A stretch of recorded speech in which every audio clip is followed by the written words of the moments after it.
दोस्तों, सोचिए, जिस बिहार को लोग सिर्फ मजदूरों का राज्य बोलते थे, अब वही बिहार बनने जा रहा है इंडिया का अगला इंडस्ट्रियल पावर हाउस। गया के डोभी में पूरे 1700 एकड़ जमीन पर बनने जा रहा है ऐसा मेगा इंडस्ट्रियल हब, जहां आएंगी बड़ी बड़ी कंपनियां, लाखों लोगों को मिलेगा रोजगार और बदल जाएगी पूरे मगध क्षेत्र की किस्मत।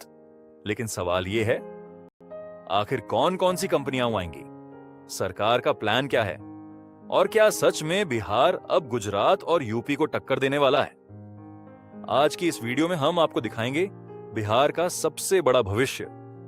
तो वीडियो को आखिर तक जरूर देखिए। डोभी क्यों चुना गया? सबसे पहले समझते हैं कि आखिर गया का डोभी ही क्यों चुना गया।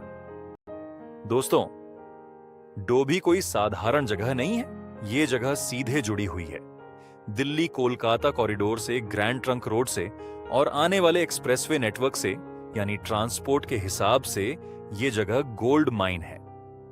सरकार की योजना है कि यहां ऐसा इंडस्ट्रियल जोन बनाया जाए जहां फैक्ट्री लगाने वाली कंपनियों को सड़क, बिजली, पानी, वेयरहाउस, रेलवे कनेक्शन, सब कुछ रेडी मिले। और यही कारण है कि अब बड़ी कंपनियों की नजर बिहार पर टिक चुकी है। पहले कंपनियां बिहार आने से डरती थीं, लेकिन अब माहौल बदल रहा है। नई सड़कें, नए एयरपोर्ट, बिजली में सुधार और सबसे बड़ी चीज, सस्ती जमीन और मेहनती युवा। कौन कौन सी कंपनियां ला सकती हैं? अब बात करते हैं सबसे बड़े सवाल की, आखिर यहां कौन कौन सी कंपनियां ला सकती हैं? देखिए दोस्तों, अभी सारी कंपनियों के नाम ऑफिशियली सामने नहीं आए हैं, लेकिन रिपोर्ट्स और इंडस्ट्रियल ट्रेंड्स के हिसाब से यहां कई सेक्टर पर फोकस हो सकता है। 1, इलेक्ट्रॉनिक्स और मोबाइल मैन्युफैक्चरिंग, जैसे नोएडा में मोबाइल फैक्ट्रियां लगी, वैसे ही बिहार में भी मोबाइल और इलेक्ट्रॉनिक्स यूनिट्स आ सकती हैं। 2, फूड प्रोसेसिंग इंडस्ट्री। बिहार खेती में बहुत मजबूत है। मक्का, चावल, फल, सब्जियां, सब कुछ यहां भरपूर है, तो बड़ी फूड कंपनियां यहां प्रोसेसिंग प्लांट लगा सकती हैं। 3, टेक्सटाइल और गारमेंट इंडस्ट्री। बिहार के लाखों लोग आज भी दूसरे राज्यों में कपड़ा फैक्ट्रियों में काम करते हैं। अगर वही फैक्ट्रियां बिहार में आ जाएं, तो सोचिए कितना बड़ा बदलाव होगा। 4, वेयरहाउस और लॉजिस्टिक्स हब। डोभी की लोकेशन ऐसी है कि यह पूरा ईस्ट इंडिया सप्लाई सेंटर बन सकता है। 5, ऑन-टू पार्ट्स और छोटे मैन्युफैक्चरिंग यूनिट्स। सरकार MSME सेक्टर पर भी बहुत जोर दे रही है, यानी छोटे उद्योगों को भी बड़ा मौका मिलेगा। रोजगार की सुनामी। अब सबसे बड़ा फायदा किसे होगा? बिहार के युवाओं को। आज भी बिहार के लाखों लड़के लड़कियां नौकरी के लिए दिल्ली, पंजाब, गुजरात और महाराष्ट्र जाते हैं। लेकिन अगर गया में इतना बड़ा इंडस्ट्रियल हब बनता है, तो हजारों नहीं, लाखों नौकरियां पैदा हो सकती हैं। Factory worker, engineer, driver, security, hotel, business, transport, दुकानदार, मकान किराया, हर सेक्टर में पैसा घूमेगा। यानी सिर्फ डोभी नहीं, पूरा गया जिला बदल सकता है। बिहार की इमेज बदलने वाला प्रोजेक्ट। दोस्तों, एक समय था जब लोग बिहार का नाम सुनकर मजाक उड़ाते थे, लेकिन अब तस्वीर बदल रही है।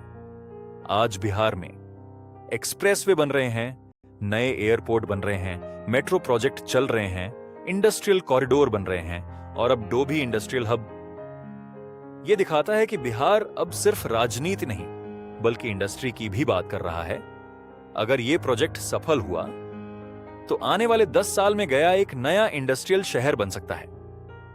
और सोचिए, जिस गया को लोग सिर्फ पिंडदान और पर्यटन के लिए जानते थे, वही गया अब रोजगार का केंद्र बन जाए। चुनौतियां भी हैं, लेकिन दोस्तों, हर बड़े प्रोजेक्ट के साथ चुनौतियां भी आती हैं। सबसे बड़ी चुनौती होगी जमीन अधिग्रहण, कंपनियों को जल्दी मंजूरी, भ्रष्टाचार रोकना, अच्छी कानून व्यवस्था बनाए रखना। क्योंकि अगर सिस्टम स्लो हुआ, तो कंपनियां फिर दूसरे राज्यों की तरफ भाग सकती हैं। बिहार के लोगों की उम्मीद अब इस प्रोजेक्ट से जुड़ चुकी है, इसीलिए सरकार पर भी बहुत बड़ा दबाव रहेगा। बिहार का भविष्य बदल सकता है, लेकिन अगर सब कुछ सही तरीके से हुआ, तो दोस्तों, यह प्रोजेक्ट बिहार का गेम चेंजर साबित हो सकता है। जैसे गुजरात में साणंद बदला, जैसे यूपी में नोएडा बदला, वैसे ही बिहार में डोभी बदल सकता है।